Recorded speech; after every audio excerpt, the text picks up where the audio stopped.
Hi, welcome back to my YouTube channel. My name is Sierra Smith. I'm a seven-figure Etsy optimization specialist, business analyst, and consultant who has scaled 200 plus Etsy shops since 2019 across a variety of niches or customers, industries, whatever you want to call it. I've worked on a vast variety of Etsy shops, and within this very, very unique career of basically staring at Etsy for 30 plus hours each week and analyzing thousands of bestsellers and analyzing a variety of competitive landscapes as well. I've been able to pull out different insights in terms of what makes an Etsy listing a bestseller. And this is pretty much validated strategies and or systems every single time when Etsy listings incorporate these things, they become best sellers. So all of my links are down below if you want to check me out, including case studies, testimonials. You can definitely get in contact with me if you would like. Again, that link is down below. The business is optishopsolutions.com. We offer hands-on implementation work, including strategy, analyses, consulting, whatever you would need to grow your business. But then we also offer more so resources if you would like to do things more so yourself.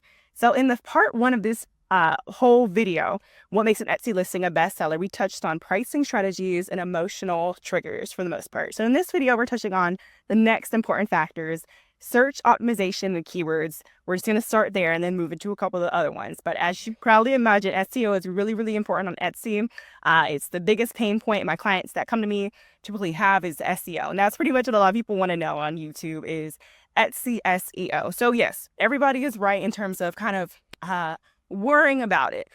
There's a lot more I could say about that in terms of maybe not becoming overstressed about it, but I will say search optimization and keywords, they do matter a lot for best-selling items because you need to optimize your listings so that they are found in Etsy search. So what do top ranking best-selling listings do? They pack their titles with relevant keywords while still describing the item. So they always use keyword-rich titles. And they always use all 140 characters. So a really, really good title example would be something, and I say really good, but there's still more that could be said in terms of maybe diversifying some of the keywords, but something like birth flower, birthday gift box, comma, personalized birthday box, comma, birthday present, comma, gift for best friend, comma, B-day flower, comma, birth flower gifts, comma, gift box, strings together many search terms a buyer might use. That's an actual title that a best-selling listing does use. And you can understand why that would get a lot of visibility because they are essentially every single keyword that they include within that title, it is entirely relevant to their product. So if somebody were to search pretty much any of those keywords and see their product, that customer is very likely to click into that listing and then to actually convert. That's ultimately what Etsy cares about more so for the SEO. Anything else is the conversion rate, which defines the listing quality score. So conversion rate coupled with sales history, both of those define the listing's quality score. And that's what you want to get up. You want to get up your conversion rate and you want to get up the amount of sales that any listing that you have in your shop actually has. So that's kind of like the priority if you have a new shop or a smaller shop, is just to get the number of sales up and get the conversion rate up. Of course, SEO goes a long way. But once you start getting those other factors in there, the keywords begin to matter less and less. And Etsy starts doing more work in terms of mapping your listings together with slightly more diverse and broad keywords. But yes, that's what all best-selling listings do, is they have very keyword-rich titles, and they also tend to front-load important phrases. So they typically will put their most critical keywords at the beginning of the title. This does not matter for SEO, but it does matter for the customer search experience. So think like personalized at the very beginning of the title, or customized, or whatever is relevant to your market. So that might be eco-friendly, sustainable, vegan, could be relaxation, spa gift set. Kind of going back to what I mentioned in my last video about emotional triggers, they tend to kind of, if that's a big kind of focal point of the product and they know for sure that's what their customers are looking for because they've analyzed customer reviews, they've dove into different market gap analyses, then at that point they would know the most important essentially phrases and value propositions to front load their titles with. So yes, relaxation spa gift set could definitely be an example because relax gift box is definitely like a market gap on Etsy, at least while I'm filming this video. So that's what most top best-selling listings do, at least with their titles.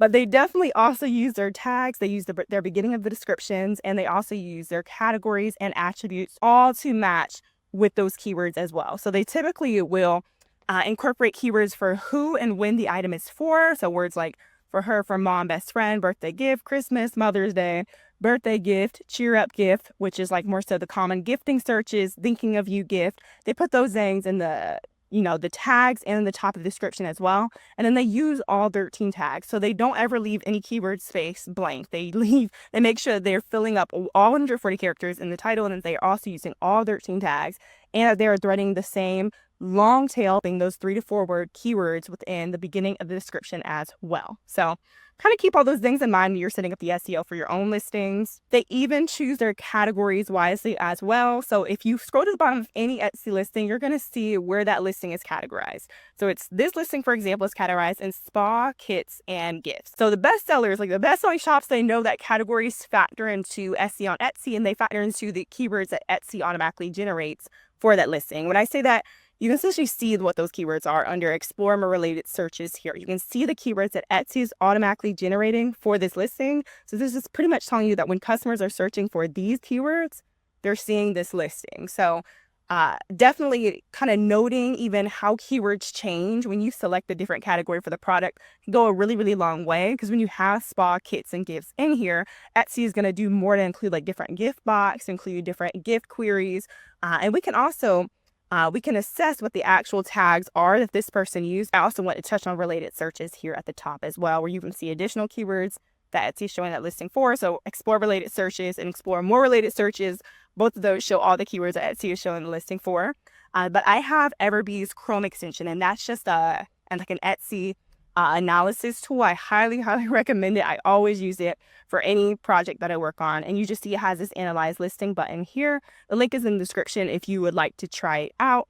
But that's how I essentially will see what tags that a competitor is using. Now, again, you pretty much are seeing what tags they're using under explore related searches and under explore more related searches as well.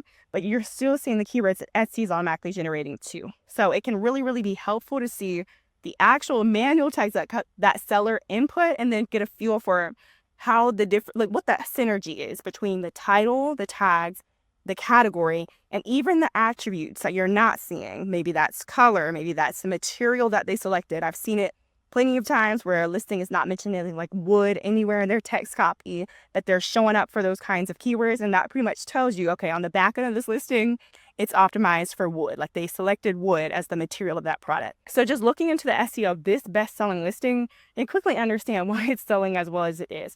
First things first, the title was amazing, with starting with Sending Healing Vibes Gift Box. It's pretty high value proposition right there at the beginning of the title. Everybody's seeing that from Etsy search. So it's seeing around the first 40 characters. So even though it doesn't matter more for search visibility, again, it matters for that customer search experience. And then we saw a lot of different diverse keywords in the title as well. All of these factor into the SEO for the listing. When we scroll down, that's where we're seeing the tags for that listing. So if I'm to click on this expand button, that's where I can fully see all the tags. But already I'm seeing this listing is optimized for a lot of keywords that have high search volume and low competition. This is why I love using Everbee. So keyword score of essentially 100 or greater is technically a market gap according to Everbee, with high search volume and low competition. This listing is actually optimized for almost exclusively market gaps. They only have they have 3 keywords at the bottom here that are not quote unquote market gaps. So everything else has high search volume and lower relative competition relative to that search volume. So we see Hygge gift box, Hygge gift basket, Sending Sunshine box, mental health box, thinking of you box, sympathy gift box, hugs in a box, care package for her, grief care package, self-care gift box. All of those keywords are essentially market gaps. And so we kind of get a really easy understanding of why this listing is ranking well. All of those keywords were extremely relevant to what we were seeing right there in that listing cover photo. We also see their entry-level price point of only $34.99.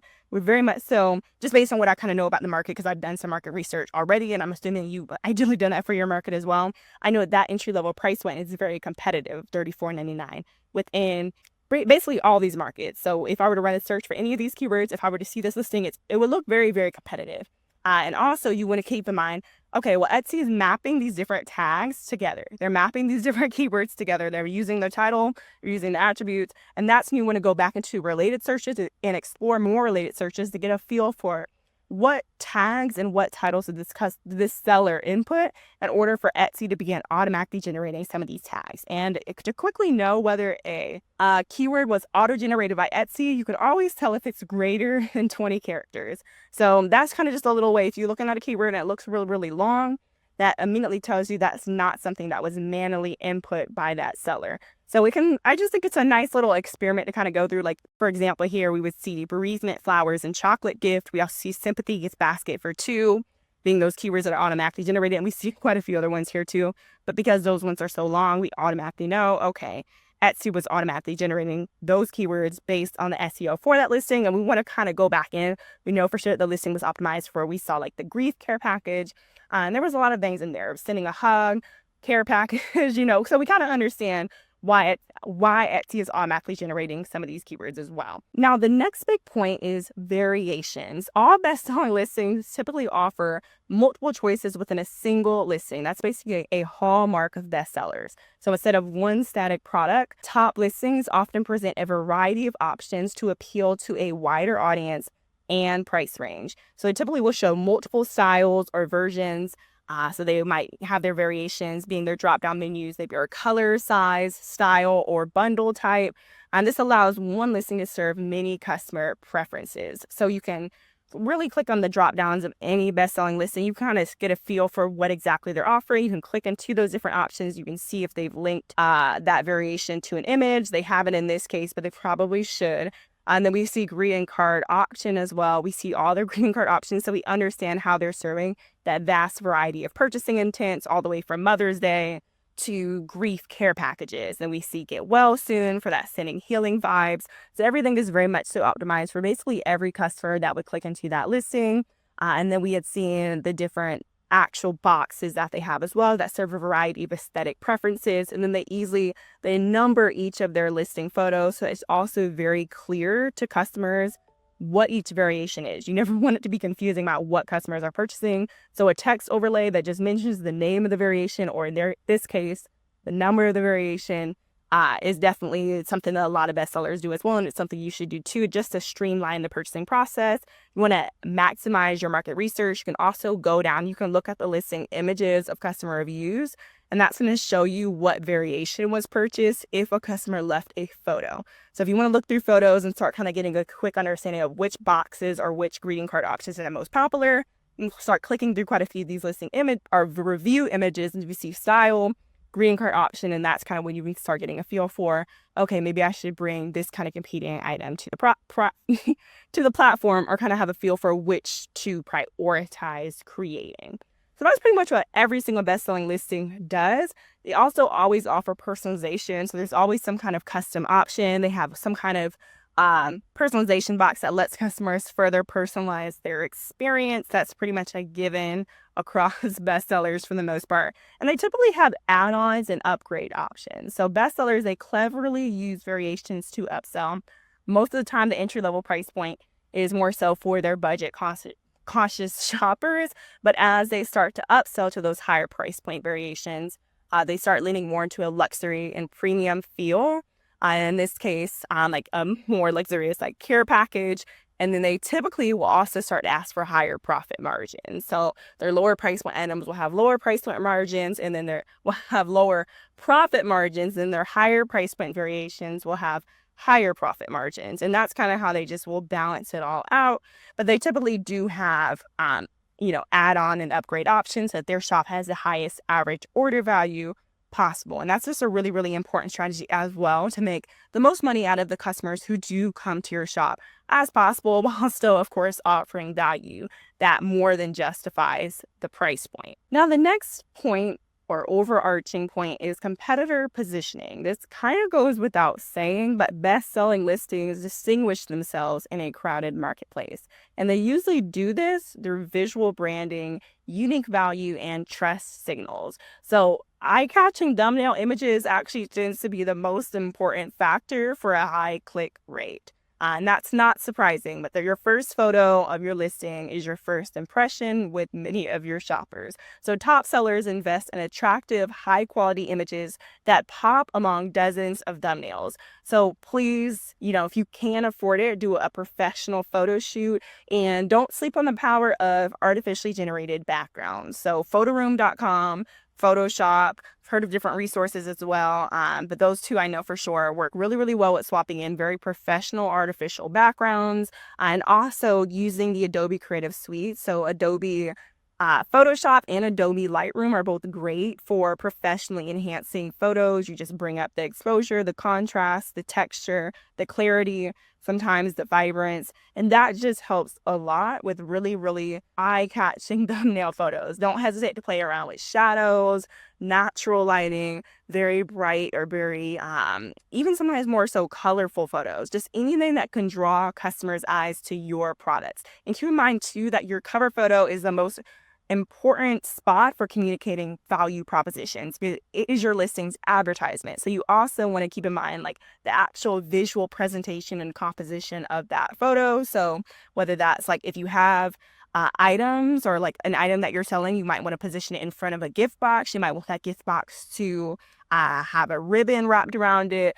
And just kind of communicate the giftable nature of that product. And if you have really, really quick shipping, customers care a lot about that on Etsy. It's a very common pain point because items on Etsy sometimes do take a while to ship. You would want to communicate something like next day shipping right on the cover photo if that is at all applicable to you, and if that's something you can offer, even if that is with some kind of rush order upgrade, some other listing that you offer that builds in the cost of priority shipping or express shipping, all like kind of being strategic with upselling customers, but also making sure you are communicating the unique value that you offer customers from search. So that listings cover photo, that tends to be very, very pivotal in actually attracting clicks. And then of course, increasing the average order value of your shop. So definitely invest a lot of time and effort into your listing cover photos, and don't overestimate the power of a professional photo shoot and using visual overlays as well as textual overlays on your cover photos to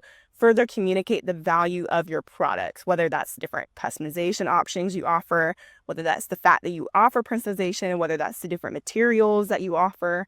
Try to communicate as much value as you can on your cover photo and split test it. So test different cover photos and keep everything else consistent within the listing so that you can see which cover photos lead to the greatest clicks and then actual sales. But typically analyzing your top competitors' customer reviews will give you a really, really good understanding of what do customers care most about and what do I need to be communicating on my listings cover photos. So high quality and quick shipping tends to be consistent across every single market. So you can pretty much visually showcase the high quality of your product, but you can still add in little things to textually communicate greater value. And sometimes if you have a satisfaction guarantee, that's something that's also really, really important to communicate from that listings cover photo, if you're able to. So that's kind of one way to just really, really make sure your competitive positioning is as grand as it possibly can be. That in conjunction with basically any kind of social proof that you have, that's going to help a lot with selling that product via your visuals. So social proof tends to be like the number of sales, number of positive reviews, any testimonials that you have, basically any numbers that you have anywhere, whether that can also be like on social media too, of course.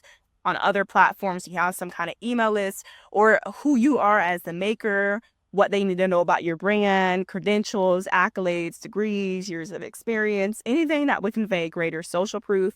Top shops also know to build that within the listing images as well. So they'll mention, trusted by 100K plus happy customers, and then they'll throw in a customer review that pretty much tackles everything that they know their customers care the most about. So like bash, those items shipped extremely fast. The customer service team is extremely responsive.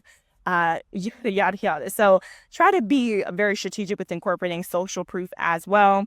Even as a newer small shop, there's something that can be communicated to further enhance your shop's social proof, especially if you can do that again from the listings cover photo, so you can offset the perceived risk of purchasing from you as a new shop with no reviews normally. So from search, you're showing up as having 0 reviews. You're going to want to offset that with offering ideally both a satisfaction guarantee and communicating some social proof. That is what a lot of listings do who slowly and gradually make their way to best-selling status. So that's how you're going to offset, being slightly less competitive in search because of that lower number of reviews.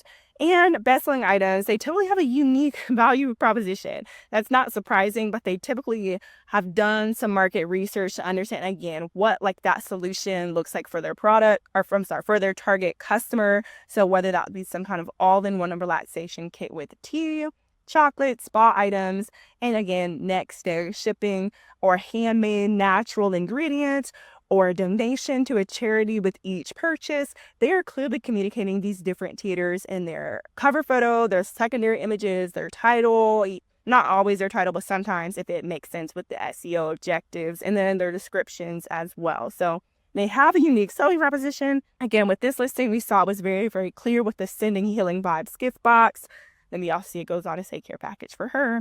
It's very, very aesthetic, and it does very much so capture what was a drastically underserved, and it was an underserved market, and it was a rising trend last year of crochet flowers. So I would love to dive back to that research to see how that has maybe evolved, but they did pretty much incorporate that in here with a crochet flower, and then they have it shaped as a heart.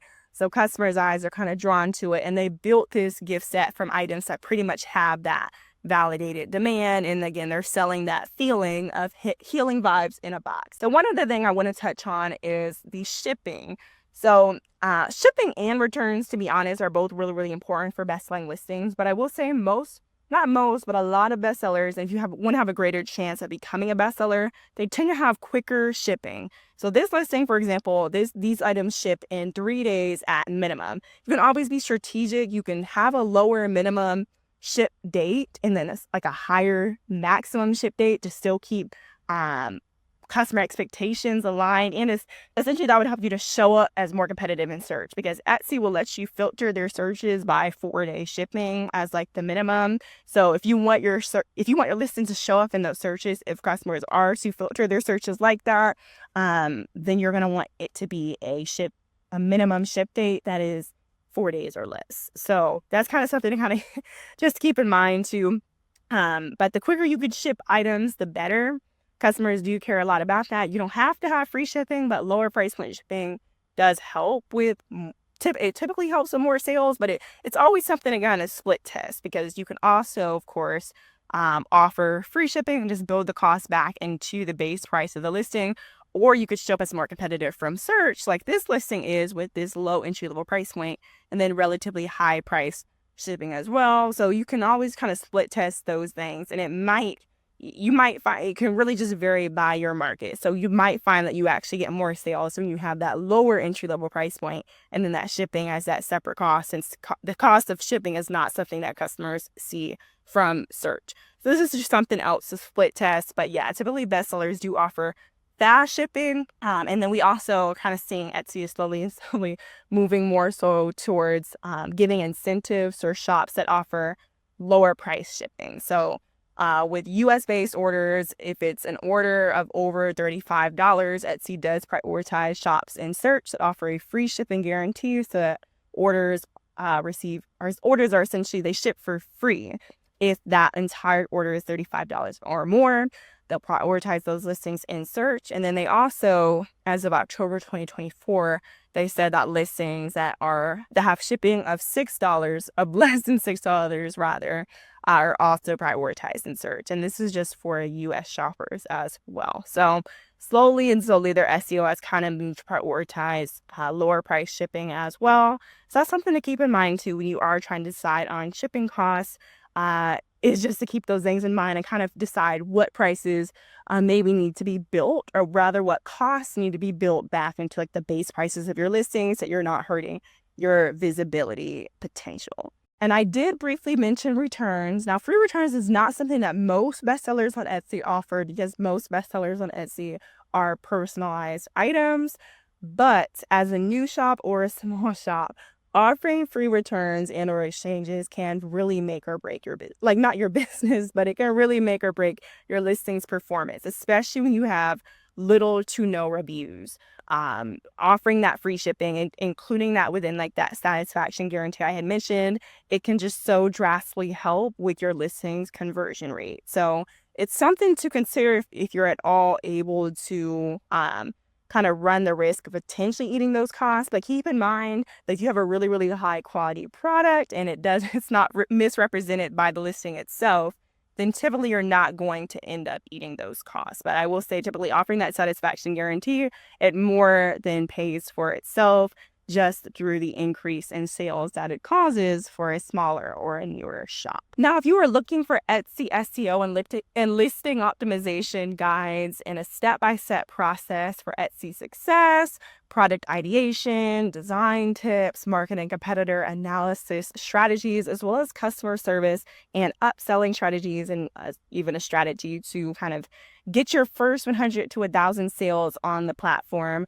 I do include all of that within my Etsy Success Starter Kit linked down below. I price it very, very affordably to keep it very accessible for as many Etsy sellers as possible while still making this channel possible. So again, I do handle all of these things. I do hands-on implementation work. It's basically my full-time job. So I do this YouTube channel on the side for now, but I would slowly love to share more and more resources for you all. So please feel free to drop a comment down below and let me know exactly like what kind of products you would like, what kind of assistance and help are you looking for, just so that I would better know how to like serve you and even create videos that would of course, help you to transform your Etsy business and to ideally transform your life. Like whatever your objectives is with your shop, whether that's saving your 9 to 5, or just having a really lucrative side hustle. I just want to support you in however manner I can. I've scaled shops to $1.8 million plus, so I've really seen the transformative potential of Etsy, and I want to share that here on YouTube. So again, I've worked on 200 plus different shops, and that number is consistently growing. So always just here to try to break down what I've learned in this role. I do have one free resource down below as well. It's 10 expert tips to optimize your Etsy shop for maximum visibility and sales. That is entirely free. You just put down your email and you'll get that straight to your inbox. So really excited to have you here. Don't forget to subscribe, hit that notification bell, and again, leave a comment down below if you would like. But I'll see you all in the next one, hopefully. And don't forget to leave a